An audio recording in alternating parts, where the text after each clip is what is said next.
Hey there guys, I'm Escobia and welcome to my channel. So today, we will be talking about how to dry curly hair. So how you dry your curly hair is an integral and very important part of being a curly. Because how you dry your hair will dictate how your hair will look like all throughout the day. Kung buhaghag ba yan, maayos ba yan, or if defined ba yung curls. So today, I will be talking about the 3 ways of how I dry my curly hair to achieve this beautiful locks. So, yung 3 ways na i-discuss ko sa inyo ngayon, i-share ko sa inyo ngayon, ay the plopping method or the turban method, the diffuser method, and the air drying method. So, all these 3 I've been doing for like past 20 years, and I will also be giving points on the advantages and disadvantages of using each of these. So, the first method is the turban or the plopping method. So, maraming tawag dito, but basically all you need is a styler, your styler if you have one, and also a cotton t-shirt. Why do we use cotton t-shirt? Because towels are a big no-no for curly hair. I've explained this in my previous video in the 10 tips to avoid buhaghag hair. You could watch that kung gusto niyo pang malaman. Pero towels are a big no-no for curly hair because it makes your hair frizzy. So instead, we will be using a cotton t-shirt. So how do I do it? First off, style your hair. So do your normal styling. Scrunch your hair if you need to. I particularly like scrunching my hair if I put stylers on. And then after you style your hair, all you need to do is get the cotton t-shirt, lay it on a flat surface, and then plop your hair down. Tapos isahod nyo yung lahat ng buhok nyo doon sa t-shirt at the middle of the t-shirt. After you've done that, kunin nyo yung laylayan ng t-shirt, wrap it around your head like so, and then hold it in place.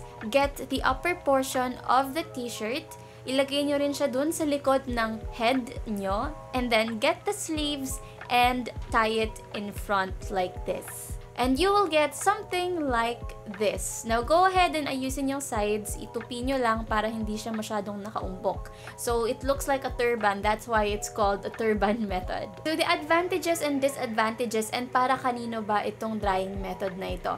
This actually is my favorite last year before quarantine.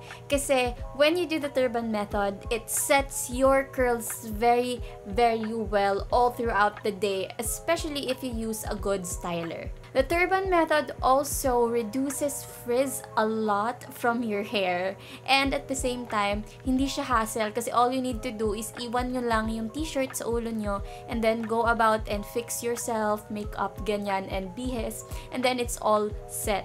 So, disadvantages dito is medyo matagal siyang matuyo kasi nga balot yung buhok nyo, and at the same time, may tendency na kumate yung scalp because of the turban. Bakit? Anong nangyayari doon? What happens is, especially if you're using a styler, naiiwan yung styler sa buhok nyo, tas it actually is dripping sa scalp. So, since basa yung hair nyo, tumutulo pa din yon, and lahat ng tulo mapupunta sa scalp nyo, and pwedeng magkaroon ng product build up doon sa scalp. So hence, kumakati yung ulo paminsan if masyado mong matagal iwan yung turban sa hair. So I suggest don't leave it on for too long, just enough na hindi masyadong basa yung hair nyo and just enough na set na yung curls nyo na pwede nyo nang i-air dry.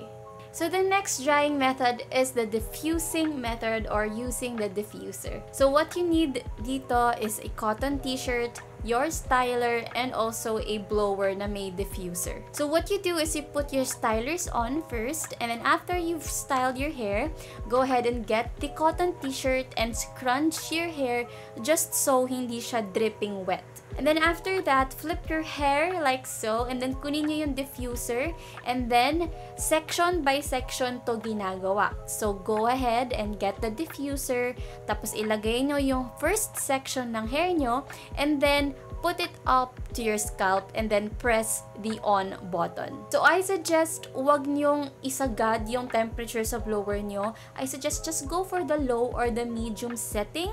Kasi nga, may tendency na makadamage ng hair yung heat if masyadong mataas yung temperature. So, leave the diffuser on per section for 30 seconds on heat. Tapos, if may setting yung blower nyo na cool, that's very good. Kasi what I do after I finish with the low or medium setting, I press the cool button for another 10 to 15 seconds just to close the cuticles. After that, i-repeat nyo lang yung same process na yon per hair section. Ako, I particularly like dividing my hair into at least 5 sections. So, para kanino ba yung diffuser method? The advantages of diffusing your hair. It actually conserves time. So, it is one of the fastest ways to get curly hair dried at a short amount of time. So, if you're the kind of person na kailangan tuyo talaga yung buhok pag umaalis ng bahay, if you're a professional who always goes to meeting in the mornings, may kailangan kang init, of course, it looks unprofessional if you have your hair dripping wet. So, this would be perfect for you. Another advantage of this is the very defined curls the diffuser method gives you.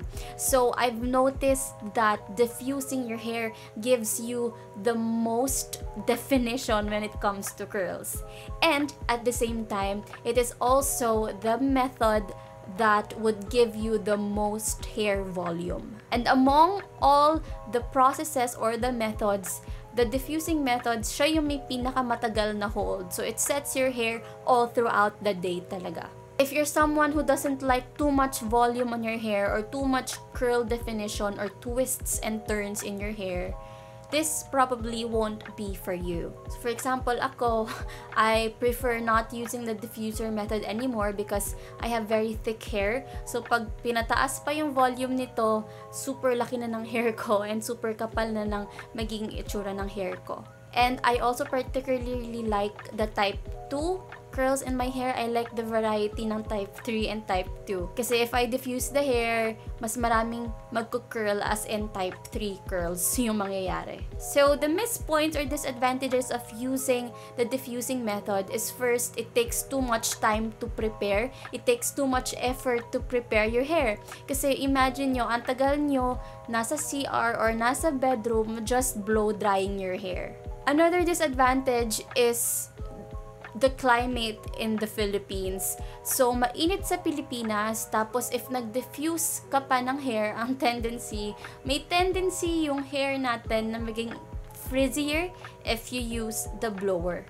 The time that I used the diffusing method, it was the time na nasa UP Baguio ako. I was in Baguio for a year. So, yun lang yung time na nagamit ko yung blower ko kasi malamig naman doon and sobrang tagal matuyo ng buhok ko if hindi ko i-diffuser. So, diffusing my hair in a cold weather is an advantage and hindi rin nag-frizz up. So, diffusing your hair is very prone to frizziness. And another big disadvantage of this is it's expensive. Yes, it is expensive. Kasi kailangan mong humanap ng magandang blower para sa buhok mo. Siyempre, curly hair is very fragile. So, if you're going to diffuse your hair, please make sure that the blower is branded and the blower is of guaranteed quality.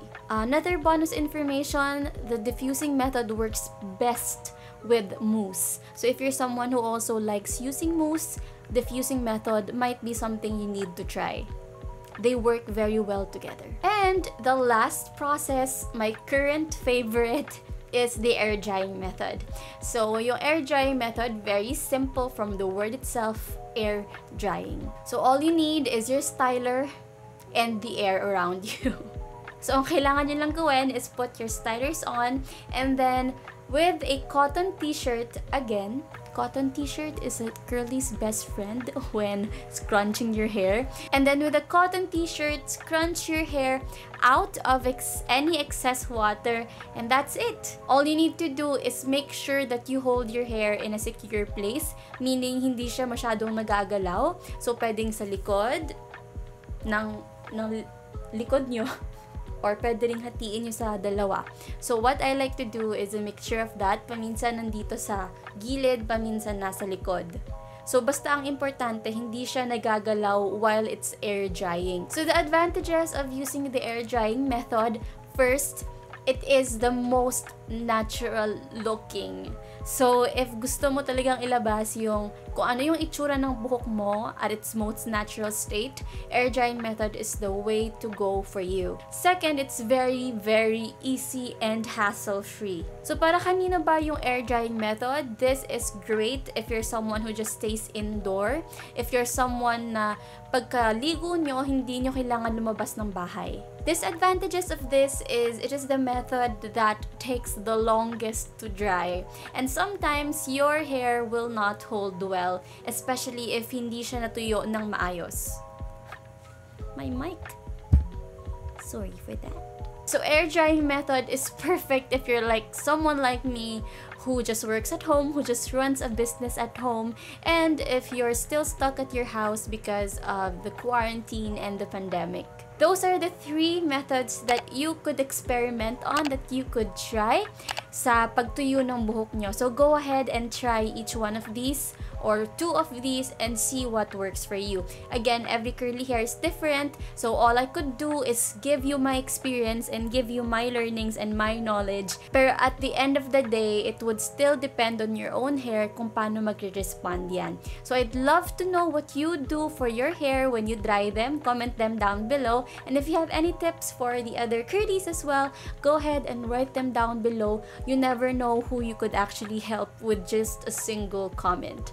So that's it for today. So if you haven't yet, and if you liked my video, please hit the like and the subscribe button and the notification bell to get updates whenever I post new videos like this. So while you're waiting for my next video, go ahead and check this video out. This is actually a playlist of my curly hair videos and some of my other videos as well. So that's it. Thank you so much. Again, I'm Escobia, and bye. Spread the love.